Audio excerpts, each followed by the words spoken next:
My fast love is not success. ଶୁଣିଥିଲି ଜୀବନ ଥିଲେ ତ ଦୁଃଖ ନିଶ୍ଚୟ ଅଛି, କିନ୍ତୁ ଏତେ ଦୁଃଖ ଯେ ଦିନେ ଆସିବ ତାହା କେବେ କଳ୍ପନା କରିନଥିଲି। କିଛି ଆଶା ନଥାଇ ଜିଇଁ ଚାଲିଥିଲି ଏକା ଏଇ ଦୁନିଆରେ। ଅଜାଣତରେ ଆସି ପ୍ରେମର ସେଇ କେଇପଦ ଅକୁହା ଭାଷା ଶିଖାଇ ଦେଇଗଲ ମୋତେ। ଏଣୁ ତେଣୁ କିଛି ଭାବନା ତୁମ ପାଇଁ ମନରେ ଆସି ଚାଲିଲା। ବୁଝିଗଲି ମୁଁ କି it's feelings between two hearts. ଦିନେ ଭାବନାକୁ ପଚାରିଲି ତ କହିଲା, ତୁମେ ବି ମୋତେ ଭଲ ପାଅ ବୋଲି। ଆଉ ଆଜି ସେଇ ଭଲ ପାଇବା ବୋଧେ ମୋତେ ମାରି ସାରିଲାଣି। କିନ୍ତୁ ହଁ, କେବେ ଭାବିବନି କି ମୁଁ ତୁମକୁ ଅଭିଶାପ ଦେବି, କେବେ ନୁହେଁ। ତୁମକୁ ତୁମ ଭଳି ହିଁ ଜଣେ ମିଳୁ, ବରଂ ଆଶୀର୍ବାଦ ଦେଉଛି।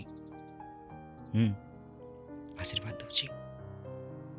God bless you.